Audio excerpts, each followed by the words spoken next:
Today, I have the honor of welcoming Jim Morris. He's my guest, and we're going to talk about product market fit, how to get there, what it feels like. I think what it feels like I'm really interested in, and what to watch out for when you're there, because you can also lose it.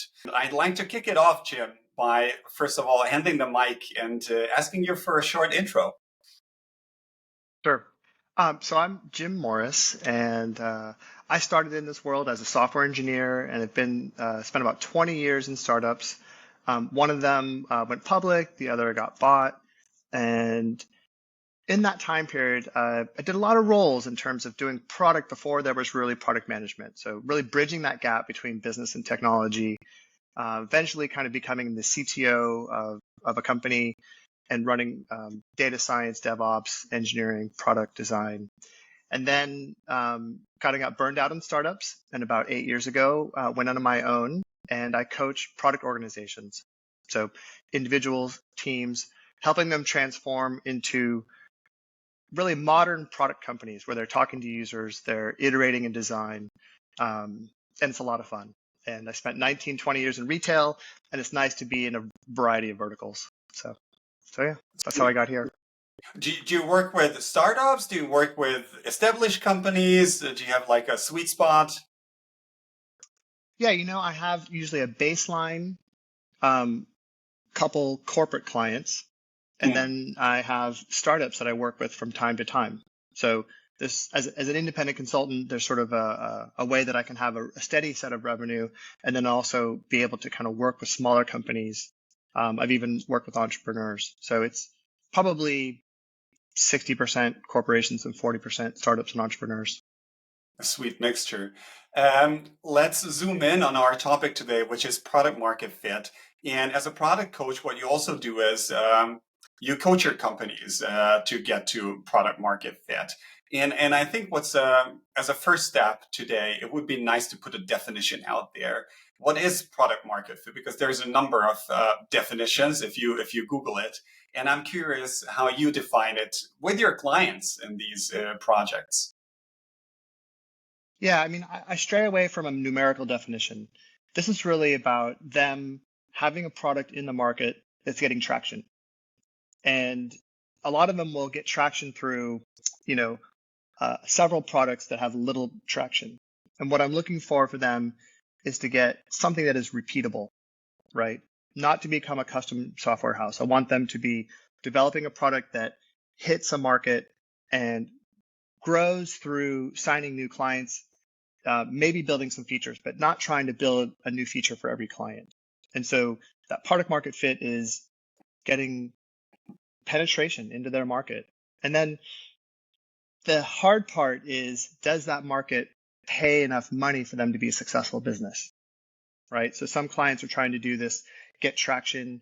I've had a client that makes zero revenue but had 1 million users, and that's product market fit, but at the wrong price. And so I think and I've had this in my career where we've had sort of a great fit but a pricing problem. So really trying to hit that growth with a single product that penetrates their market, and then they're growing in the right way, meaning not with new features to sell new clients, but with really scaling an existing product.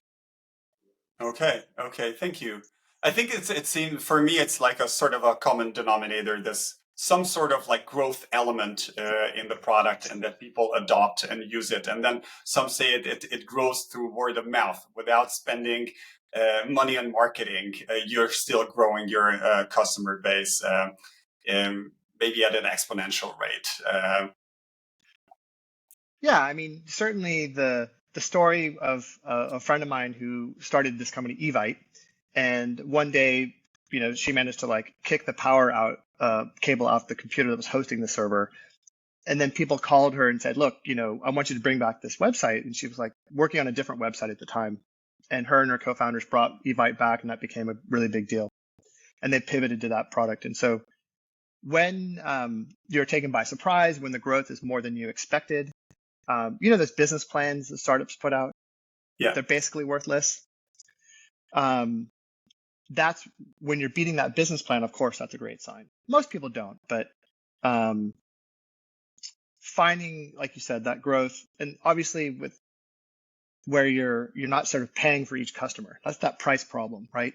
So if you can grow without the marketing, grow without overspending, absolutely. Yeah, I think kicking out the power cord, it sounds almost like a guerrilla product experiment, because the typical way of more typical way is like a survey. How would you feel if my product wasn't available for you? But then making it actually unavailable and have people calling, it's hard facts. It's hard validation. Yeah, it's a risky way to do a test, but It's a yes, risky way to do it, very though. interesting one. Yes. Okay. So as I was also thinking about product market fit, I came across Mark Andreessen, who argues that market is the more important factor, and that he says that great markets will tend to equal success, and poor markets will tend to equal failure. So market from the product market fit.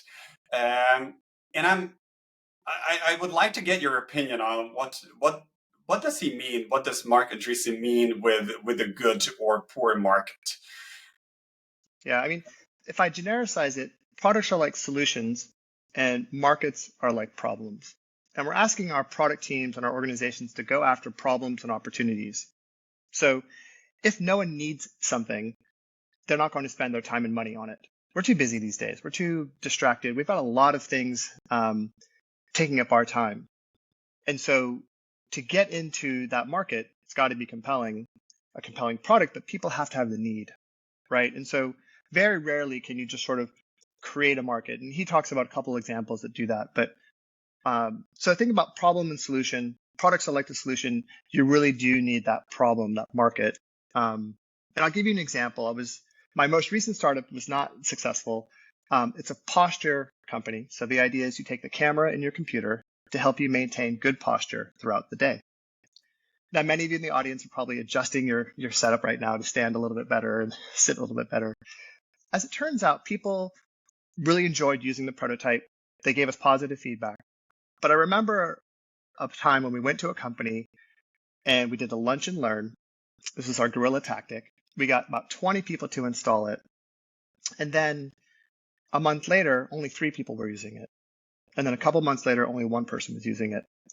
And we did interview after interview. We applied all the best practices and we added features. And we did another lunch and learn, and we had similar kind of yields. And so I think the issue there is that there was a market that people said they wanted to fix their posture. But in reality, it didn't break through their daily life. It wasn't worth the hassle of installing software. When they transferred computers, they would never call us and say, could you help install the software again? So I think that's the moment when, even if you have a great team and a great product, that the market just didn't materialize. And it still hasn't.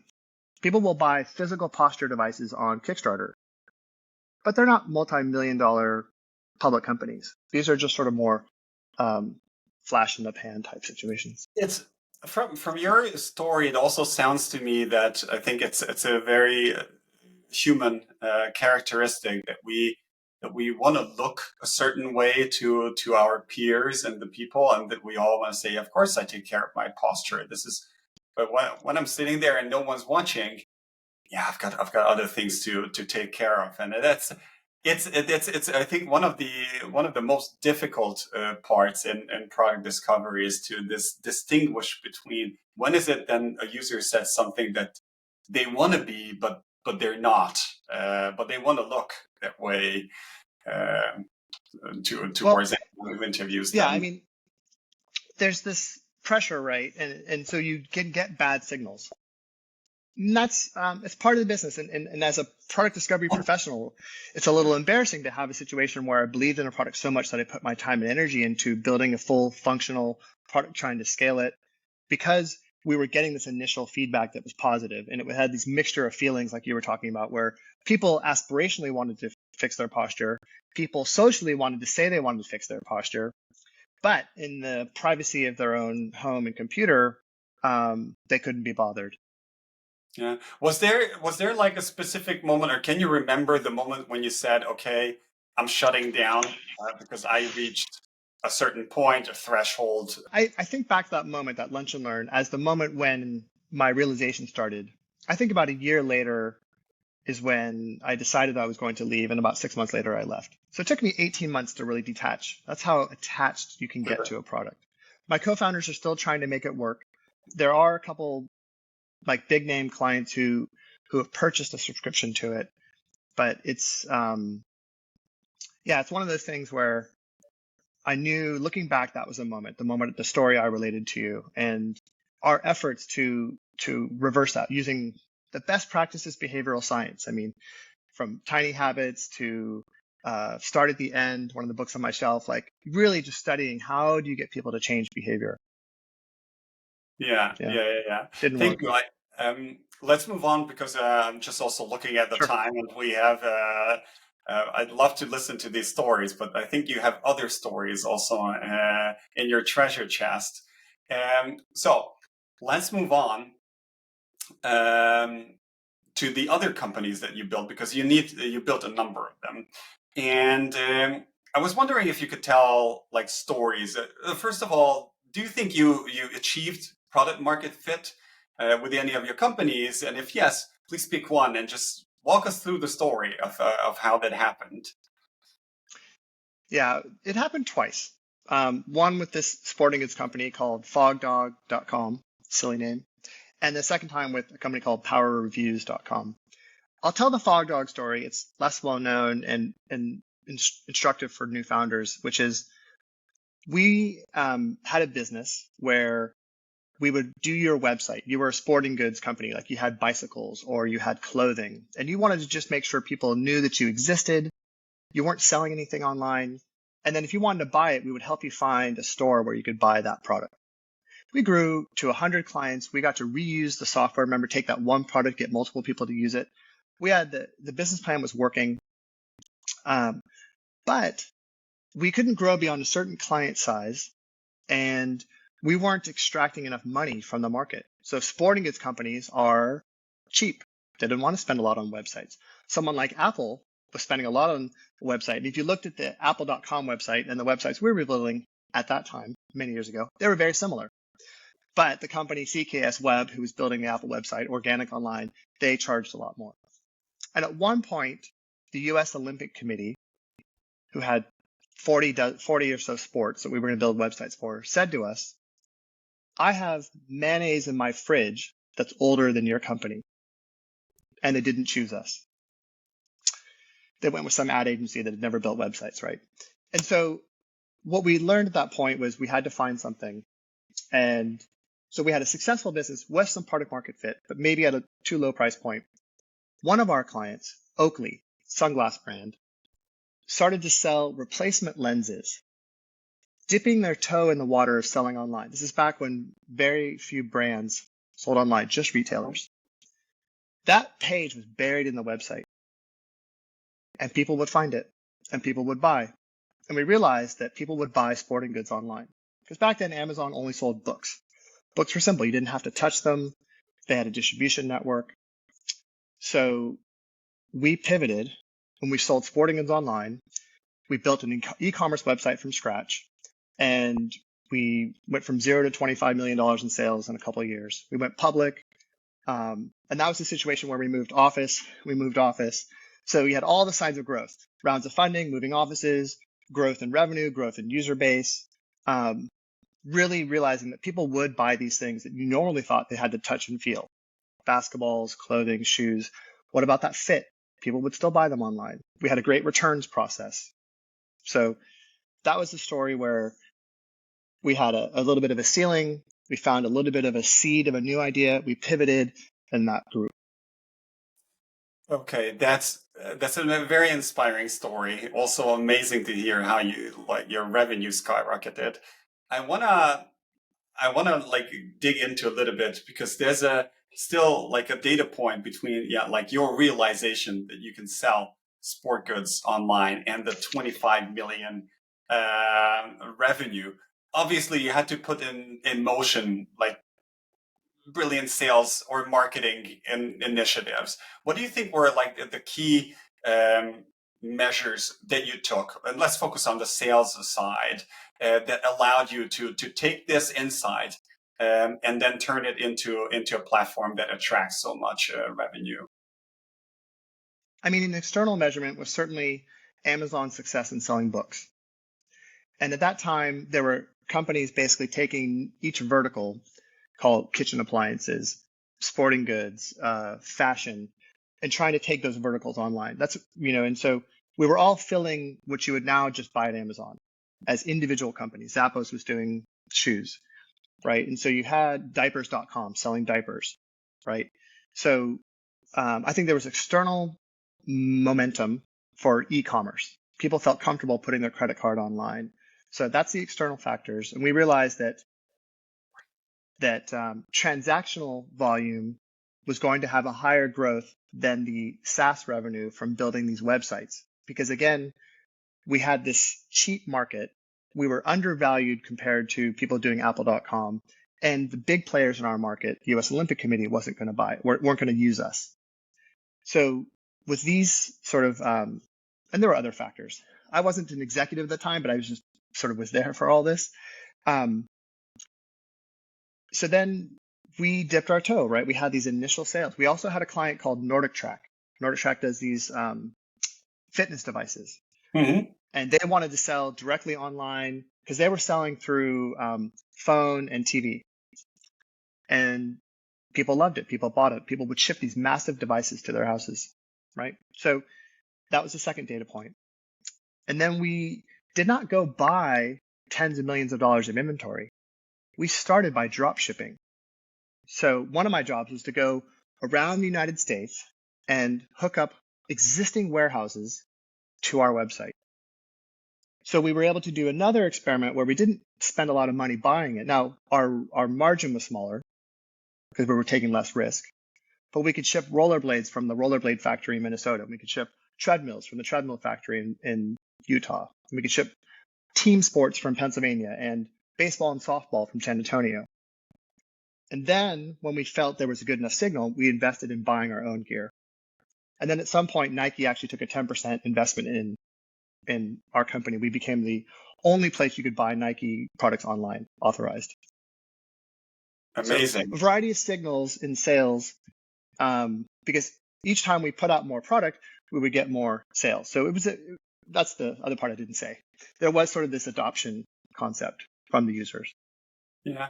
And when you think back about the website and the user experience of the platform that you built, how would you write? Was it okay? Let me paraphrase the product. So, do you need like if you're solving like a really big problem, do you need an amazing platform, or is it enough to just have like the functionality so people find their way through and then purchase products?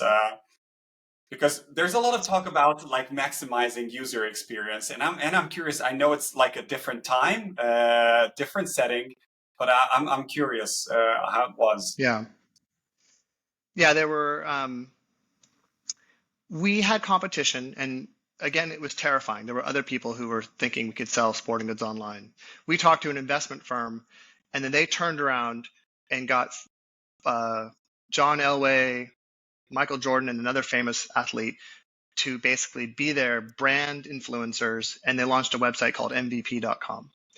And then we had a competitor who used to be one of our warehouses, and they turned into a website. So yes, we were trying to differentiate. One of the ways we differentiated was to try to offer products in a variety of sizes that you couldn't normally get in a store. Let's say you had a really small shoe or really big foot or small foot. We tried to offer products in a wide range: skateboarding products, skiing products, tennis, golf, more of a one-stop place. So through our assortment, we built a user experience. And then through features, we did product reviews, right? Amazon pioneered this concept. People loved product reviews. We had enthusiasts. So we went after enthusiasts, people who loved being outdoors, who loved their sporting goods. And that became sort of our leading user persona. And our mantra turned out, it was learn, shop, and share. So yes, we were really experimenting with, we weren't just a walk into the warehouse and grab like Mhm. a product and leave, right? We wanted people to build a community. We wanted them to write reviews. We wanted them to read reviews. We wanted them to come back for future purchases. Um, yeah, yeah, it was definitely a user experience, and we did it in a variety of ways. Thank you. Thanks for sharing. And let's talk a little about the go back to product market fit. And it's for me a lot of times this concept is that I see a graph and there's somewhere in like there's a single day a point when a company reached product market fit. And I think that's a wrong notion, but that's how very often it's depicted.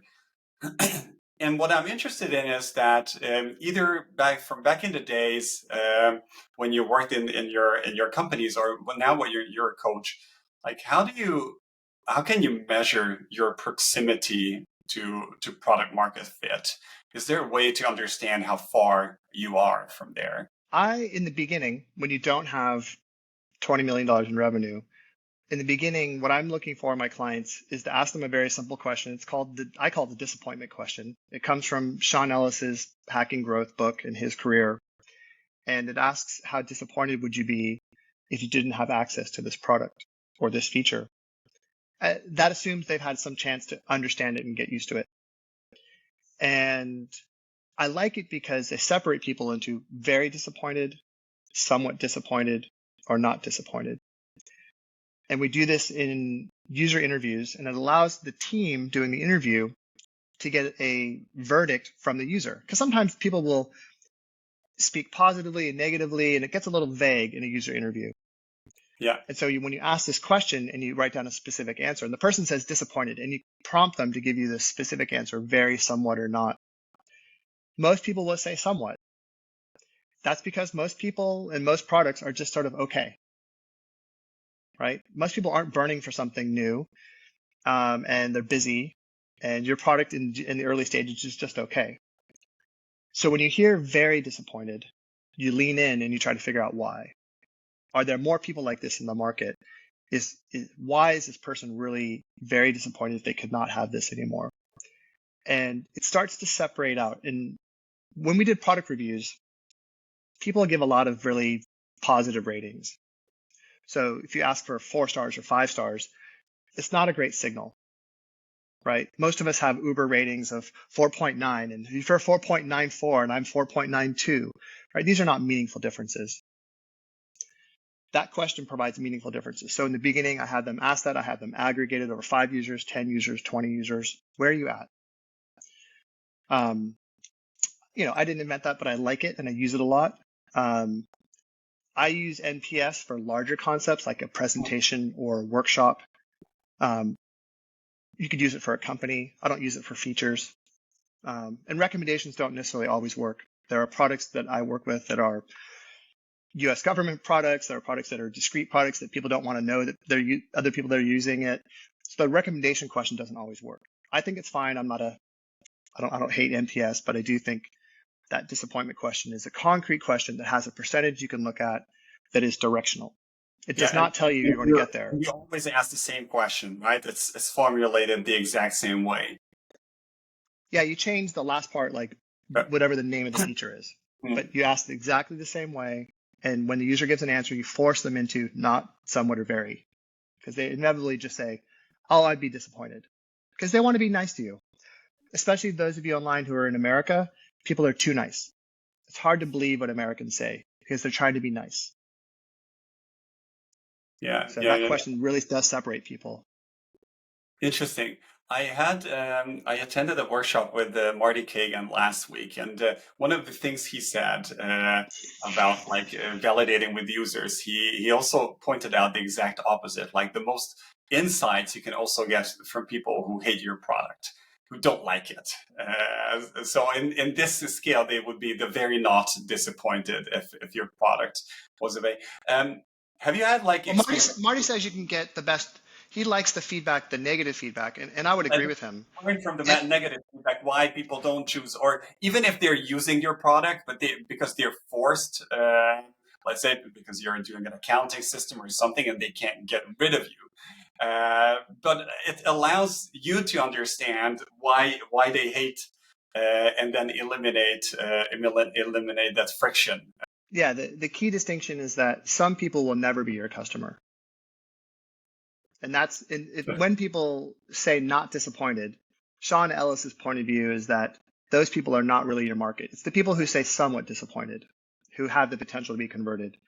But in terms of believing negativity, absolutely. If you read reviews, negatively reviewed products you should never buy. Positively reviewed products are not a guarantee they'll be successful for you. So Yeah, negative signal is much stronger, much more accurate in general. What can you learn from the negative signal? I mean, you might learn you need to go out of business, right? yeah, It can be kind of depressing.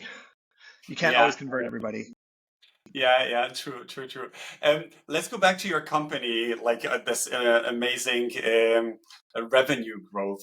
Um, did this like journey continued on and on, or was there a tipping point when the growth started to become a bit more sluggish, and when your company or companies went through more difficult times that you felt like you're losing the product market fit that you used to have? Yeah, I think for that particular company, um, there was growth, but there was not profitability. So, and the market for investment changed. So the public markets and private investors were not necessarily interested in investing in companies that had grown at the expense of profit, right? And they didn't necessarily have a single owner like Jeff Bezos who was going to push no matter what. So there was a time and a place where we'd grown too big in terms of expenses and didn't think we could sort of recover that. And so we ended up, after we went public, selling off to a competitor who had a different business model where they were running a dozen sporting goods websites out of the same warehouse and the same call center and the same tech stack. And so they were leveraging more sales and more branding, more than we were building one website off of one stack and one call center and one warehouse, well, multiple warehouses. But so I think, yeah, there was a moment when it became too cost heavy for the investors to stick with it. But I'll say in Power Reviews time, the second startup that I was actually a founder of, in that moment, we'd grown, but we had a competitor who also grew at the same rate as we did. So we both grew from 0 to 1,200 clients in a 7-year period. And they were starting to dominate the market in terms of mind share, right? And so they became sort of the IBM of the market. And so large companies basically would choose the bigger player, they'd sort of branded themselves, even having a very similar product, maybe even an inferior product, as the more like the better choice in the market. They were just fantastic at that sales and marketing. In the end, there was a small company named Yotpo that came through. And one of your questions that we talked about before was about, can you lose this product market fit, right? Does it actually sort of taper down? And what happened was both Power Reviews and Bazaar Voice had created this product reviews feature that you could put on any website, right? You had it on Amazon. We had it on our sporting goods site. Very successful. But we built all these features around it, 24/7 moderation, multiple languages, data and analysis, artificial intelligence, et cetera, et cetera. But as it turns out, consumers like us just want to read reviews and we want more content. And this company, Yotpo, came in and they stole our largest client, billion-dollar retailer, number 1 or number 2 in America. And they basically said, we will generate more reviews for you. And so we'd grown to the point where we thought all the features outside of reviews mattered.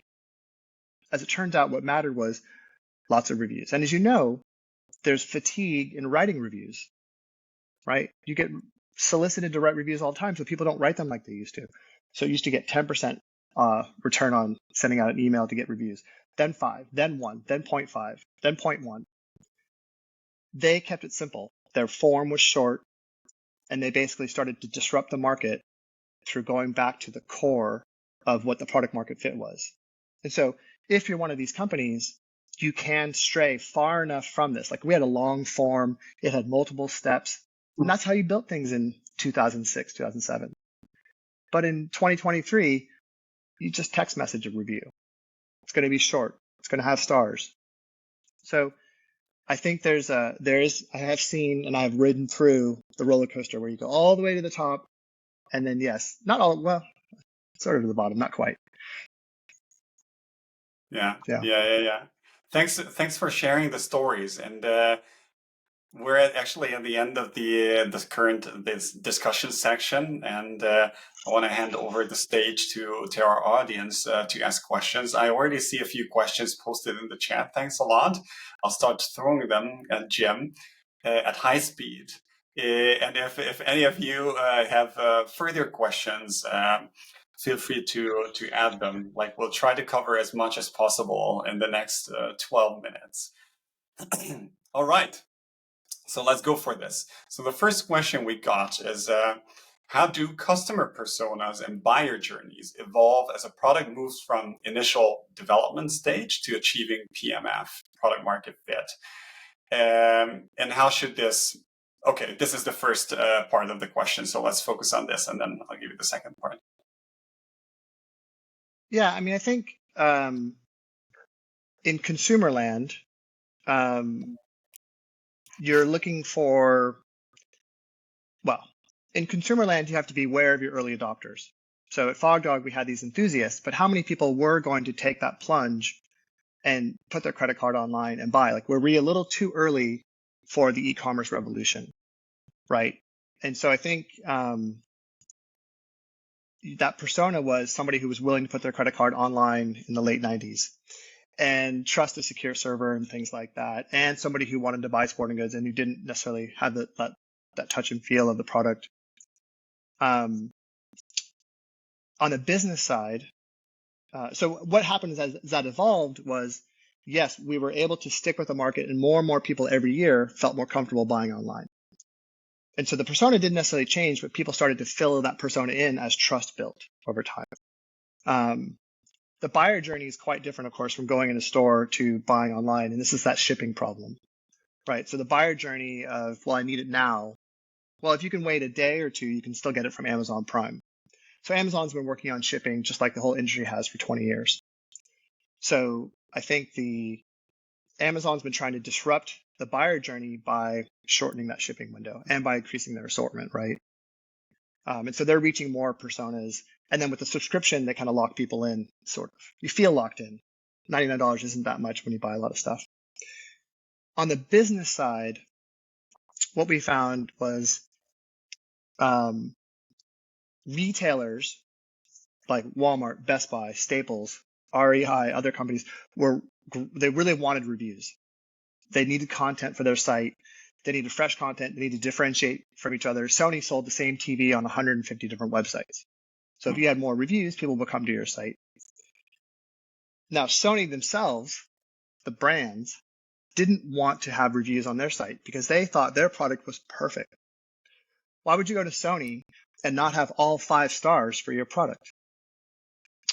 And so as the market gained trust, and as these companies realized that consumers didn't believe them anyways, nobody believes any product is perfect, they started to realize that they could actually retain customers and build a brand, and Sony could beat LG by having more reviews on their site and facilitating reviews spreading around the internet as opposed to trying to block them. Now, that got a little crazy when someone named Belkin paid 60 cents a review and tried to fake the market out, right? So we always had to worry about fraud, but most people were not fraudulent. And so that buyer persona really, if you think about that adoption curve, as the market changes, as people get more comfortable with the product, it will grow into more personas, retailers into brands, enthusiasts into everyday people. So yeah, I do think the journey changes and the persona changes from your first customer. Yeah, and as these journeys and personas change, how did that impact your go-to-market strategy? I mean, I'm sort of from the engineering product side, not on the marketing side. I'll say more from Power Reviews, from the business to business side, the way we had access to all these companies. We could go talk to Sony. We could go talk to the brands. We were a bunch of engineers and did not appreciate that we needed 2 messages, one for the retailers and one for the brands. Our competitor, way smarter in sales and marketing, Bizarre Voice, they knew this. And they had separate decks. They even had separate sales teams, separate approaches, same product, totally different go-to-market in terms of the benefits and the value proposition. So I would say we did not do a great job of this, and our competitor did an incredible, fantastic job of it. Okay. Okay. The next question is about what are your techniques for separating the product market signal from noise? Being intellectually honest. I find companies like positive news and they're not skeptical enough about it. So they'll sell that product A to company A and product B to company B and product C to company C. And they'll think they've got 5 clients and they'll think they've got a product. And in reality, they're a professional services company. Right. And so I think being honest about where that positive news is coming from. Tell me the question again. I got a little question is sidetracked. about your techniques for separating product market signal from noise. I think being diligent and asking that question. Now you can ask a different question. I know somebody wishes NPS a fiery death. You can use the Likert scale. Are you extremely satisfied, somewhat satisfied, neutral, somewhat dissatisfied, extremely dissatisfied? Whatever question you ask qualitatively in the beginning, be consistent, write down the answer, make sure everyone agrees on the answer, and then tabulate it. Because people want positive news and your CEO will want positive news. But if you can say, here are my 10 people, only 6 of them really like it, 4 really don't care. If you can, scientists call it the null hypothesis. When they want to prove something, they state that the thing isn't true. That's the null hypothesis. So if you can, as a founder, put all your energy into this product, but at the same time maintain that it's probably not the right fit yet, that skepticism is how you tease apart the inbound information you're getting. Because otherwise, people in your company, you'll know them. I've worked with them. We'll take any positive news, blow it up, and it will cover up any negativity. And that works for 3 months, 6 months. You might convince investors to give you money, but you got to be in this for the long run. Most SaaS companies are 7 to 11 years before they exit. And you're looking for that 13th month, right? Like a good signal here. I was in charge of an analytics product and we sold it. It was sold to retailers. Retailers don't care about the product itself because they put it on clearance when it doesn't sell well. Brands do. Sony wants to improve the TV. And so this product was sold to the wrong group. And so after a year, this $2 million in revenue disappeared. They debooked. They did not renew. And so when you get a sale of a product, you have to decide, was that just salesmanship or is it a great product? And so you do have to tease apart in business software the skill of your sales and marketing team versus the value of your product. Thank you. Thank you. And a great story as well. The next question is about how do you distinguish between poor product growth due to lack of product market fit and poor product growth caused by bad product features, but maybe not lack of product market fit? I don't know. Yes. Yeah, this is really hard. Are you just one feature away? Is it a crappy product? What's going on here? So my favorite latest book is The Mom Test. I don't know this guy. I don't get any money from these books being sold.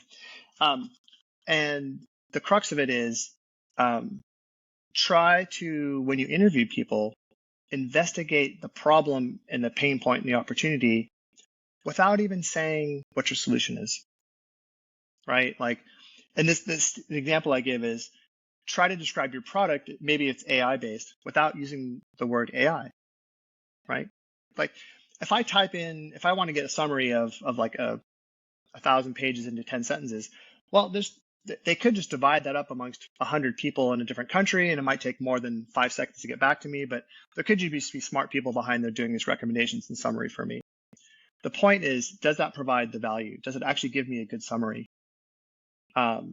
So So my sense is you need to go into the market and make sure that the problem and the pain point exists. One technique, a lot of techniques are in that book. And it's helped me really think about when I don't have a prototype and I just have an idea and I'm talking to people, how do I not get them to say, oh, that's a great idea, right?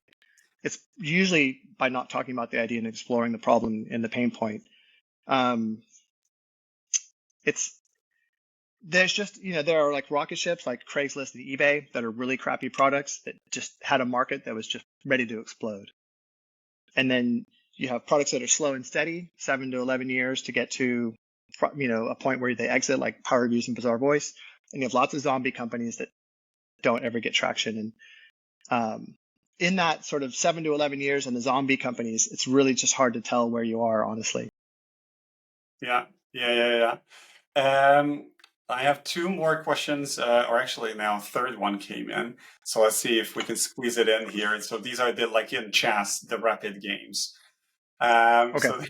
Okay. So the next question is for early stage startups. How should we balance efforts on reaching product market fit, working on user feedback and product improvement, and sales marketing to keep cash inflow? When you are far from product market fit and your funds are limited. So where do you put the eggs and where do you put your bets? You always need to do what you need to do. When there was a recession in 2007, PowerView sold the rights to our international business for $6 million because we could not get any investment. So we cleaved off our European market and sold it to somebody who could market and sell it, and we provided the support for them. I did not want to do that, but it was better than getting money at a bad rate. So you do have to make hard decisions. If you're one of these small companies who are serving large companies and you continue to build their one-off features, just know that that's going to end poorly. I have a lot of large corporate clients. They have small vendors and they just use these vendors. And at $50,000 a year, it's so much cheaper than paying 3 engineers at $150,000, $200,000 a year. And that's what they're doing to you. And so in your heart, you have to know whether you're making a okay decision or a really bad decision, like building one-off features for corporations who really don't care about you. Okay. I answered Thank part you. of that question, but not Yeah, all of it. it's good enough. Like, get back to us on LinkedIn. Feel free, and happy to share thoughts. So it's 45 now. If any of you need to leave because you have an upcoming meeting, something else, free to do so. Like, make sure you either follow us on LinkedIn or you sign up for the newsletter to get the recording. Two quick questions for all the hardcore remaining ones in the audience. One of which is about any thoughts, Jim, if you have any thoughts on how to determine whether you might find product market fit for an idea before actually building the software. So to say, to validate if there's the hypothetical chance of product market fit for that idea. That's what I do for a living. So it's a softball question. Yes, I coach product discovery. It's my main thrust in my consulting business. And I spent 20 years building software and then testing for product market fit, doing it the hard way. And now I counsel all of my clients to not build software when possible, which is about 95% of the time, and to do clickable prototypes that look real but are fake, to ask them questions that don't even talk about the idea but really investigate the pain point or problem. There's a lot you can learn about your potential if you're open-minded and you have a couple basic techniques. And you're building a prototype, well, you want to give multiple options so users don't know which one they're supposed to choose. Any of these multiple options, you should be stretching them really broad because you're not building the software. It doesn't have to be secure or privacy compliant. You're just testing. And the people you're talking to aren't your friends. They are the target market, right? And so do the hard work to go recruit people that might be your buyers. That's just a sampling, but yes, absolutely. You can get a signal of demand of the market way before you build the software. In fact, you absolutely need to be doing that because you can, by the time you get to building the software, raise your probability of success. Right? We don't get proof, but we get evidence. Yeah. A last question I have here is, how do you recommend fighting the recency bias? I mean, maybe you can type in like exactly what you mean by recency bias. Like I'm sure it's a formal term.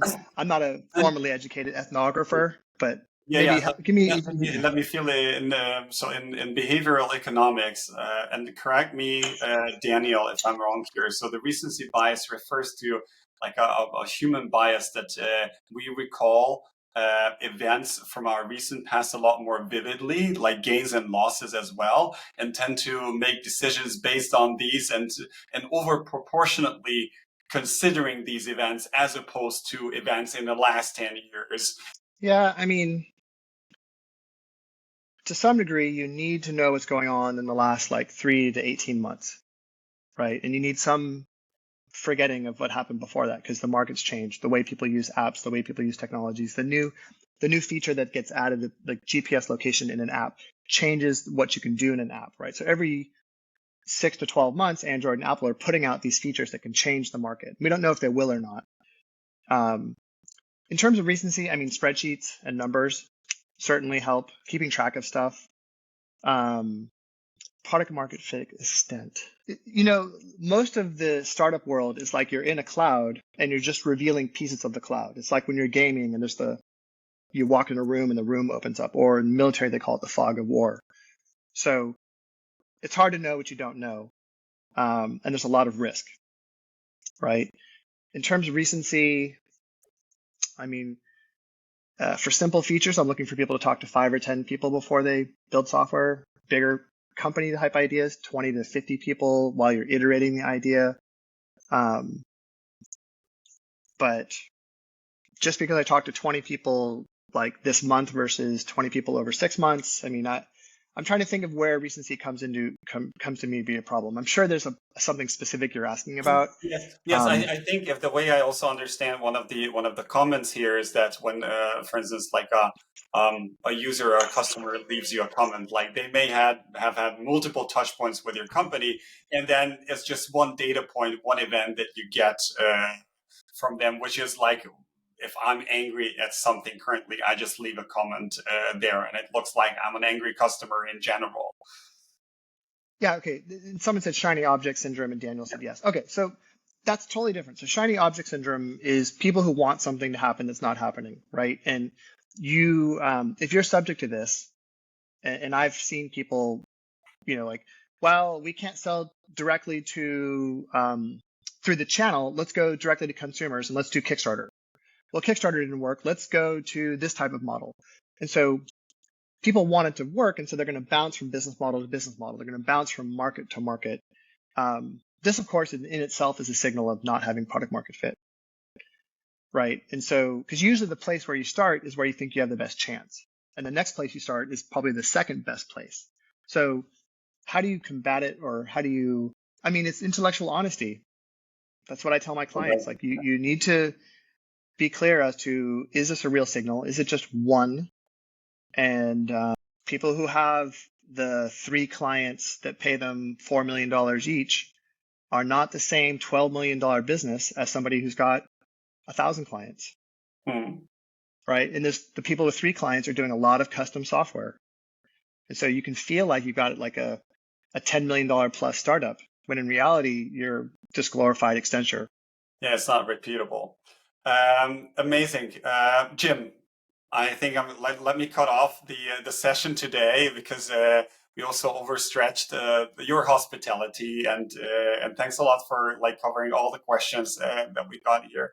It was amazing, like truly amazing to have you here and listen to your stories. And I'm really Thank grateful you. you took the time to join us.